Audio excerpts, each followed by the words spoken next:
বদলের বাংলায় বিনিয়োগে ডাবল ইঞ্জিনের গতি। বিপুল লগ্নি শ্যাম স্টিলের বাঁকুড়া ইস্পাত কারখানা সম্প্রসারণে 15,000 কোটি টাকা বিনিয়োগ। শিলান্যাসের অনুষ্ঠানে মুখ্যমন্ত্রী শুভেন্দু অধিকারী।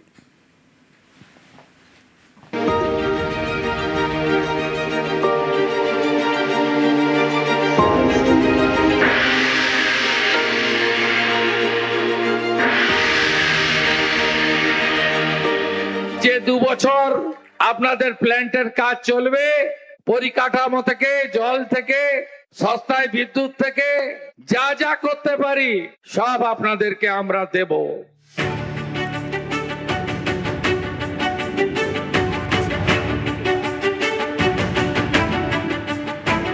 বদলের বাংলায় শিল্পে দিন বদল, বিনিয়োগের ডাবল ইঞ্জিনের গতি। বাঁকুড়ার মেজিয়ায় শ্যাম স্টিলের ইস্পাত কারখানার সম্প্রসারণ, নতুন ইউনিট তৈরিতে 15,000 কোটি টাকা বিনিয়োগ। শ্যাম স্টিলের কয়েক হাজার কর্মসংস্থানের আশা। ইনসেন্টিভ আজ তুলে দিয়েছিল, 5,000 কোটি টাকার প্রভিশন আমরা রেখেছি, আগামী দিনে আরো বাড়াবো। ইনসেন্টিভ আজ তাদেরই দেব। কত টাকা ইনভেস্টমেন্ট করলেন বড় কথা নয়, কত কাজ দিলেন, এমপ্লয়মেন্ট দিলেন তার উপরে। 100 কোটি টাকার বেশি যারা ইনভেস্ট করবেন, কোন পঞ্চায়েত মিউনিসিপ্যালিটিতে জেলা পরিষদে যাবেন না, সরকার সব দিয়ে দিবে আপনাদের। আর যে 2 বছর আপনাদের প্ল্যান্টের কাজ চলবে, পরিকাঠামো থেকে, জল থেকে, সস্তায় বিদ্যুৎ থেকে যা যা করতে পারি সব আপনাদেরকে আমরা দেব। অত্যাধুনিক মানের যন্ত্রপাতিতে সাজছে নতুন ইউনিট। এই ইউনিট পুরোপুরি চালু হলে বছরে 3.5 বিলিয়ন টন ইস্পাত তৈরি হবে, যা এখনকার উৎপাদনের প্রায় দ্বিগুণ।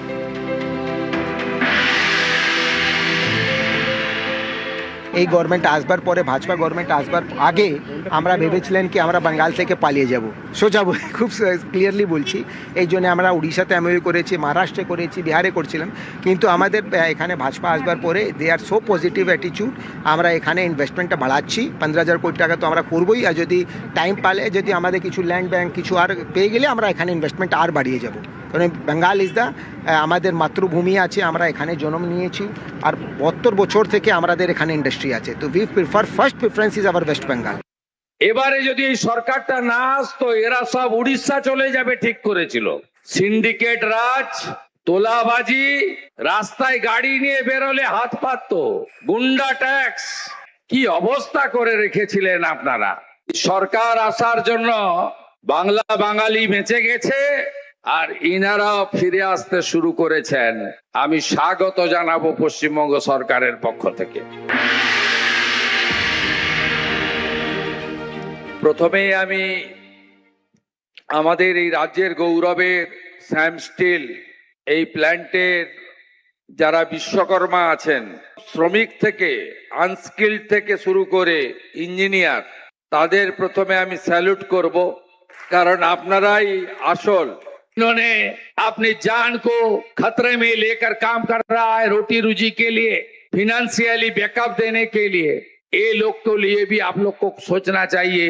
प्रोविडेंट फंड का रुपया सही वक्त पर जमा करना, मेडिक्लेम का फैसिलिटी इन लोग को देना।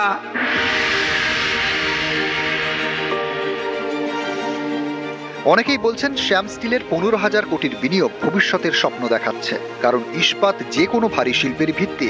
ইস্পাত এলে অন্য শিল্প আসারও সম্ভাবনা বাড়ে। শ্যাম স্টিলের অত বড় ইন্ডাস্ট্রি একটা স্থাপনা হচ্ছে, তো 100% এনসিলারি ইন্ডাস্ট্রিজকে তো আসতেই হবে। ছোট বিজনেসম্যানরাও একটা উদ্যোগ করার একটা জায়গা পাবে, বেঙ্গলের লোকরাও এখানে থেকে কাজ পাবে, কাজ করতে পারবে।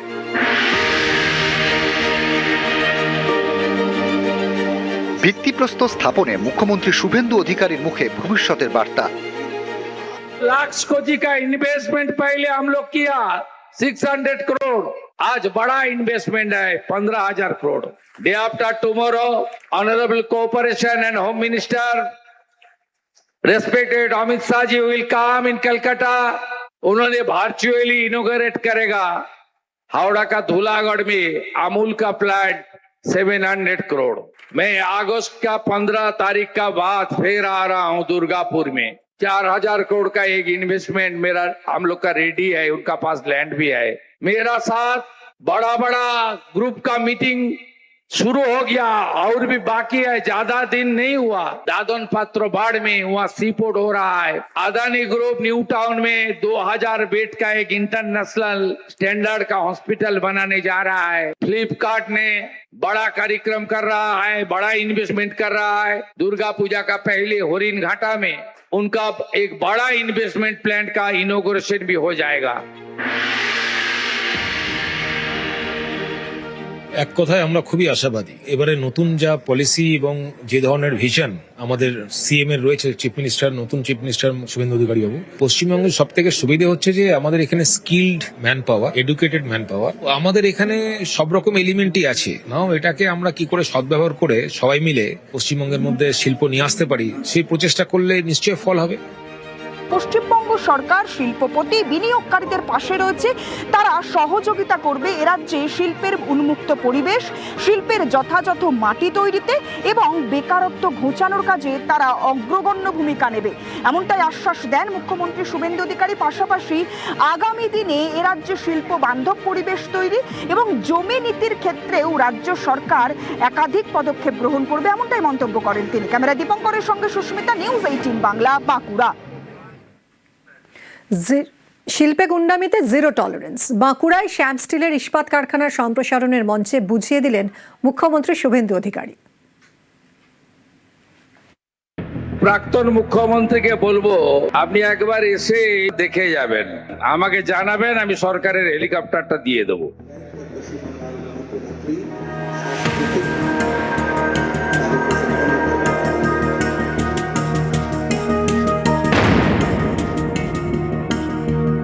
এবারে যদি এই সরকারটা না আসতো, এরা সব উড়িষ্যা চলে যাবে ঠিক করেছিল।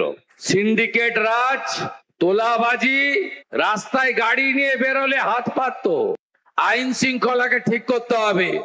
কারখানার গেটে তালা লাগালে আপনাকে হাজতের ভিতরে থাকতে হবে। গেটে ভেঙে দিয়ে গেলে 3 গুণ আদায় করব। No syndicate, no cut money.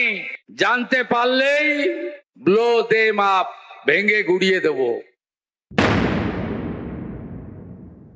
যা চাইবেন তাই করব আমরা।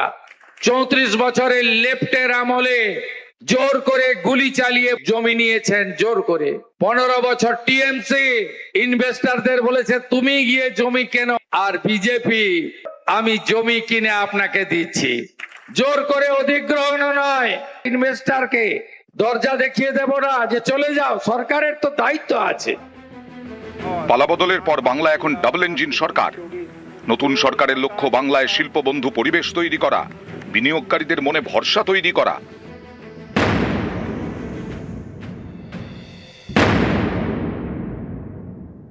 सरकार तो आपका साथ है। एनडीए सरकार केवल पश्चिम बंगाल में नहीं है, 21 बड़ा बड़ा प्रदेश में एनडीए का सरकार है। जितना भी इन्वेस्टमेंट हो रहा है, ज्यादा गुजरात में, महाराष्ट्र में, यूपी में हो रहा है, उड़ीसा में इन्वेस्टमेंट जा रहा है। किस लिए?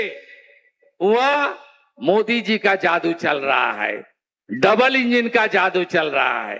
पश्चिम बंगाल की जनता को मैं इस विश्वास दिलाना चाहता हूं, ये सरकार राजमार्ग, रेलवे, एयरपोर्ट, सीपोर्ट सब करेगा आप लोग के लिए।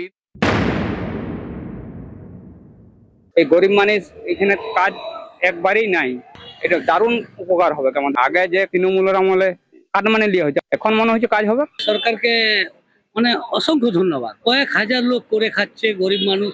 এই কারখানা হওয়ার কর্মসংস্থান প্রচুর হবে। राम की लीला रंग लाई, सामने बंसी बजाई। हम राम और शाम भक्त मिलके will work for the growth of West Bengal. News 18 Bangla. পাকিস্তানের মাল্টি অর্গান ফেলিয়ার, পাক অধিকৃত কাশ্মীরে বিদ্রোহ দমনে নাজেহাল মুনির প্রশাসন। বালুচিস্তান স্বাধীনতা ঘোষণা করেছে, আলাদা হতে চায় খাইবার পাখতুনখোয়া। আফগানিস্তানের সঙ্গেও সীমান্ত যুদ্ধ চলছে। পাকিস্তান কি তবে টুকরো টুকরো হয়ে যাবে? 16 এপ্রিল 2025 পাকিস্তানের ইসলামাবাদে প্রবাসী পাকিস্তানিদের এক সম্মেলনে পাকিস্তানের তৎকালীন সেনাপ্রধান আসিম মুনির বলেছিলেন, হিন্দু আর মুসলিম কখনো একসঙ্গে থাকতে পারে না, এটা দ্বিজাতি তত্ত্ব, আর দ্বিজাতি তত্ত্বই হচ্ছে পাকিস্তানের মূল ভিত্তি। তারপর কি হয়েছিল আমরা জানি। 22শে এপ্রিল কাশ্মীরের বৈশরণ ভ্যালিতে পর্যটকদের নাম ধর্ম জিজ্ঞেস করে করে পাকিস্তানি জঙ্গিরা হত্যা করেছিল। Breaking news coming in. Pahalgam was the deadliest attack on Indian soil. এবং তারপর ভারত অপারেশন সিঁদুরে তার প্রতিশোধ নেয় এবং তারপর ভারত আর পাকিস্তানের মধ্যে যে শত্রুতার পরম্পরা চলছে সেটা একটা অচলাবস্থায় দাঁড়িয়ে আছে। কিন্তু প্রশ্ন হচ্ছে দ্বিজাতি তত্ত্ব, যেটা আসিম মুনির বলেছিলেন সেই 16 এপ্রিল 2025 তারিখে। Our religion is different, our customs are different, our traditions are different, our thoughts are different, our ambitions are different. That was the foundation of the two-nation theory that was laid there. সেই দ্বিজাতি তত্ত্বের ভিত্তিতে কি পাকিস্তান দাঁড়িয়ে আছে? পাকিস্তানে কি মুসলিম আর মুসলিমরা একসঙ্গে থাকতে পারছেন না। পাক অধিকৃত কাশ্মীর, পাকিস্তানের বিভিন্ন প্রদেশে গৃহযুদ্ধের পরিস্থিতি এবং পাকিস্তান মাল্টি অর্গান ফেলিয়ার হয়ে টুকরো টুকরো হয়ে যাওয়ার পরিস্থিতিতে দাঁড়িয়ে আছে। কোথায় হচ্ছে? প্রথমে পাকিস্তানের নতুন করে বিক্ষোভের আগুন জ্বলে উঠেছে এই জায়গায়। এটা হচ্ছে পাক অধিকৃত কাশ্মীর, পিওকে, পাক অধিকৃত কাশ্মীর। এখানে পাকিস্তানের জয়েন্ট অ্যাকশন আওয়ামী কমিটি আছে, এখানে তারা হচ্ছে স্বাধীনতার আন্দোলন লড়ছে পাকিস্তানের বিরুদ্ধে। গত 40 দিন ধরে পাক অধিকৃত কাশ্মীরের রাওয়ালকোটে বিক্ষোভ চলছে এবং পাকিস্তানের সেনাবাহিনী সেটা দমন পীড়নের মাধ্যমে দমন করতে চাইছে। 30 জন লোক মারা গেছে, 1.5 লক্ষ মানুষ স্বাধীনতার জন্য রাস্তায় নেমেছেন। তারা মুজাফফরাবাদের দিকে, অর্থাৎ পাক অধিকৃত কাশ্মীরের যেটা রাজধানী, সেই মুজাফফরাবাদের দিকে মার্চ করতে চায় এবং সেই মার্চ আটকাতে 1.5 লক্ষ মানুষের ওপর গুলি চালাতে আসিম মুনির 8,000 পাকিস্তানি রেঞ্জারকে নিয়োগ করেছে। তার মানে পাকিস্তান যাকে আজাদ কাশ্মীর বলতো সেখানে আজাদি নেই। এবং জয়েন্ট অ্যাকশন কমিটির নেতা নামাজে দাঁড়িয়ে বলেছেন রাওয়ালকোটে 80,000 মানুষের সামনে যে আজাদ কাশ্মীর আজাদ নয়, সেটা পাকিস্তান দ্বারা অকুপাইড। মানে ভারত যেটা বলেছে পাক অকুপাইড কাশ্মীর, সেটা এখন পাকিস্তানের কাশ্মীরের মানুষরা বলছেন। এবার প্রশ্ন উঠছে যে পিওকের যে এই আনরেস্ট, পিওকের এই যে আন্দোলন, এতে ভারতের কি কিছুই করার নেই? মানে নিয়ন্ত্রণ রেখার ওপারে মানুষকে নির্বিচারে গুলি খেয়ে মরতে হবে, যারা সংবিধান অনুযায়ী সংসদে পাশ হওয়া রেজলিউশন অনুযায়ী আমাদের দেশের নাগরিকের ওপর পাকিস্তান গুলি চালাচ্ছে, আমাদের কিছুই করার নেই। ভারতের পিওকে নিয়ে একটা স্ট্যান্ড আছে। রাজনাথ সিং বলেছেন ভারত কখনো বল প্রয়োগ করে পিওকে দখল করবে না। মানে পিওকের মানুষ যদি চায় এমন পরিস্থিতি হয় তাহলে পিওকে অটোমেটিক্যালি চলে আসবে। এছাড়া ভারতের কাশ্মীর নিয়ে যে 4 দফা পরিকল্পনা হয়েছে, অর্থাৎ কাশ্মীরের আর্টিকেল 370 বা অনুচ্ছেদ 370 বিলোপ করে তার একটা প্রথম পদক্ষেপ নেওয়া হয়েছে। দ্বিতীয় হচ্ছে কাশ্মীরে ইলেকশন করিয়েছে ভারত। তৃতীয় স্থায়িত্ব এনেছে এবং পিওকে অধিকার করা ভারতের লং স্ট্যান্ডিং পলিসি। এবং ভারতের রাজনৈতিক মহল, সরকার এবং বিরোধীরা পাকিস্তান অধিকৃত কাশ্মীর নিয়ে একমত। এবার পিওকে কবে ভারতের অংশ হবে সেটা রাজনৈতিক পরিস্থিতির ওপর নির্ভর করবে।